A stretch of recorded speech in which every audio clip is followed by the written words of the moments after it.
Hello and welcome to Your Hobby Connection. Please join me today as we visit one of my first attempts at an interview and walkthrough. The camera and audio that I used at this time were not the greatest, and it took me a long time, about 2.5 years, to finally publish the video. I was very inexperienced at the time with confined spaces, recording settings, and transitions. I have done my best to make it watchable. I hope you will find it acceptable and informative. I do plan on going back and making a much better version of this video, one where I am able to provide a better audio and visual experience. For now, please enjoy learning about the Denver and Rio Grande Locomotive number 169 from Rod, a member of the Friends of the 169.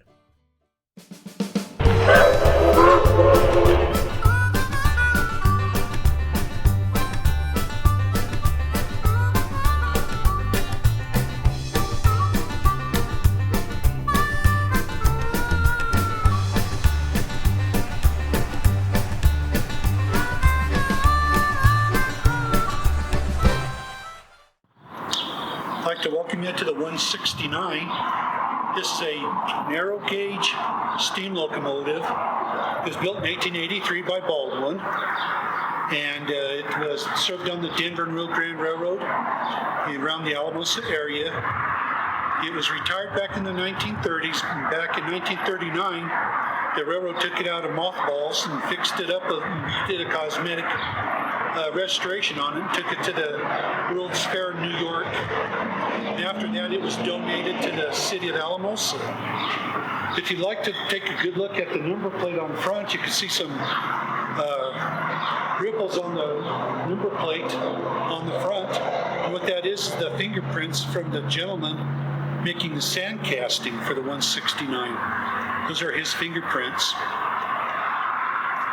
And on the side of the locomotive, you can see the number plate.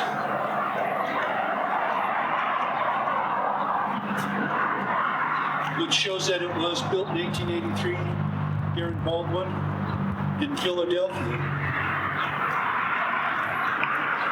Narrow gauge locomotives were where the rails were 3 feet apart from each other. And that was needed in the mountain areas because of the tight turns, and it was less expensive to build the railroad that way. And if you'd like to follow me, we could just kind of take a walk around the locomotive a little bit. Classification is a 460. You can see by the front trucks there's 4 and 6 drivers. Then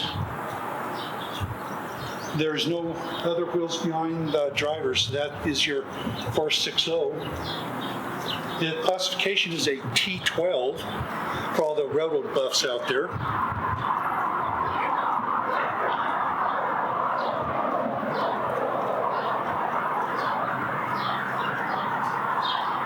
As a Friends organization, what we're trying to do is restore this to the 1940, will be the 30s, last time it ran, time frame, and it was used out on the Chile line and places like that. If you'd like to go on board, to the cab, I can show you.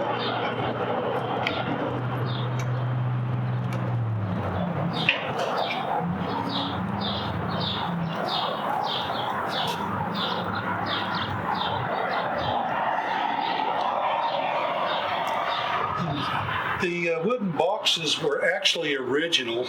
These are recreations, but that's exactly what the fireman and the engineer would actually sit on, is a wooden box.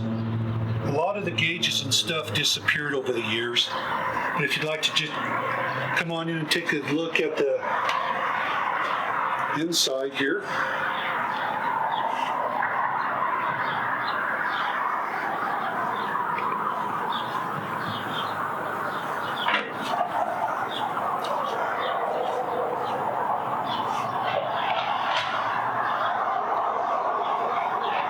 Okay, now we could go on into the B-1 business car, and we'll explain a little bit about that.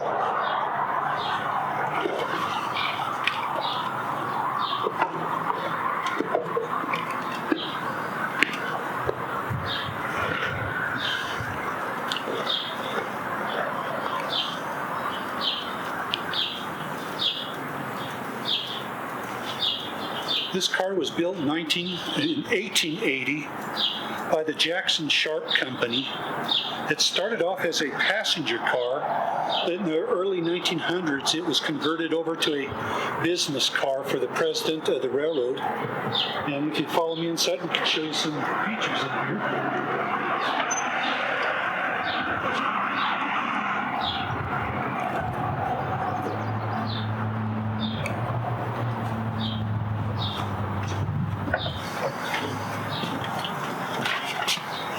As you first walk in, first thing you're going to notice is the more elaborate woodwork and a lot more detail than a standard passenger car.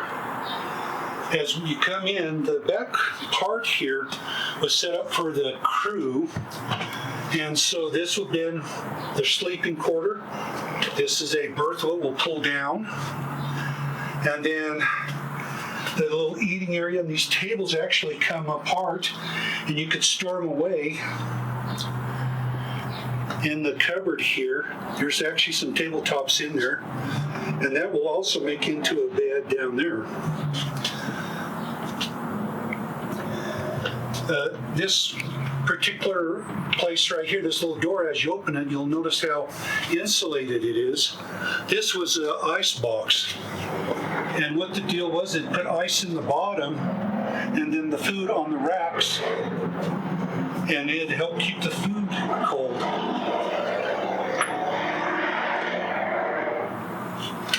Behind you, just above your head, is going to be the porter-call system. And there would have been a little bell-out ring, and then there's going to be a little arrow on there, as you'll see in a second, and that's where each car needed the assistance of a porter. And you'll notice the original gas lamps in here, which were later converted to electricity. But you could see the valve right here to turn off and on the gas, and it was a pinch gas, and it was spelled a little strange. Don't ask me to spell it for you. There you can see the porter call system also right there behind the light.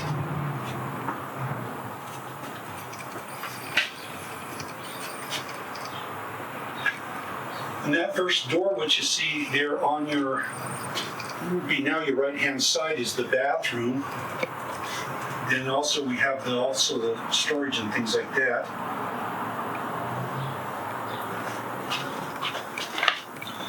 As you walk on in here, you'll find more storage closets. And one thing about it, if you take a peek in here, you can actually see how these cupboards are felt lined. It may not show up too good, but they're felt.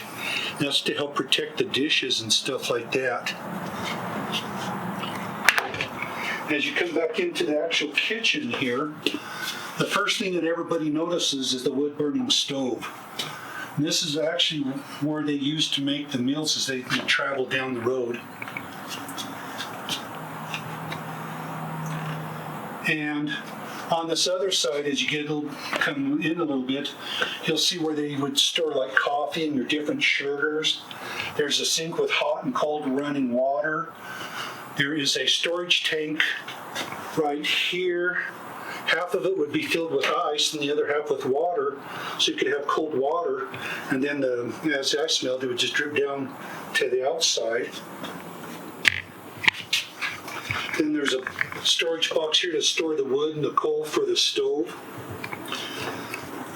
And everybody keeps asking about this. This is just a little warming shelf to keep food warm while they were preparing. You'll notice the pressure gauges. Some more of the lamps, gas lamps.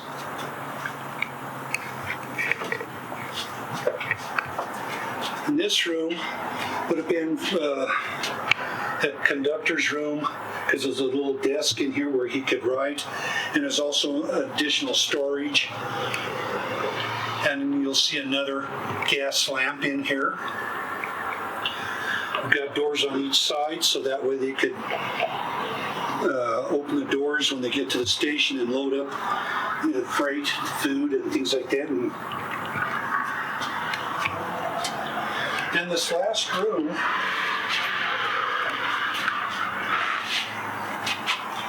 as you notice, that the seats are all real nice seats back here. I don't know how well the paint and the inline design of some of this woodwork and how much you could see of it, but it has really been more elaborate here than a lot of time and effort went in here. You don't see craftsmanship anymore like this. This is all hand done, all by hand. And these will open up. You can pull it down. Turns into a sleeping berth. You'll notice the mechanism, spring-loaded. You'll notice the little hook where they could hang their tie or hat or coat. Then the bar across here would have a curtain on it for privacy where they could just pull the curtain closed. You'll also notice the cord up here, which would operate the porter call system, because it was electric. And right above the door is going to be another pressure gauge. But there's berths on each side. We actually have the curtains where they could pull down. These are old, and I kind of hate to move it. See what's left of the port curtain, but that would pull down for privacy. And I just want to thank you for watching. Hope you enjoyed, because this is our little project here in Alamosa. We're just trying to get the locomotive and this business car restored. Thank you.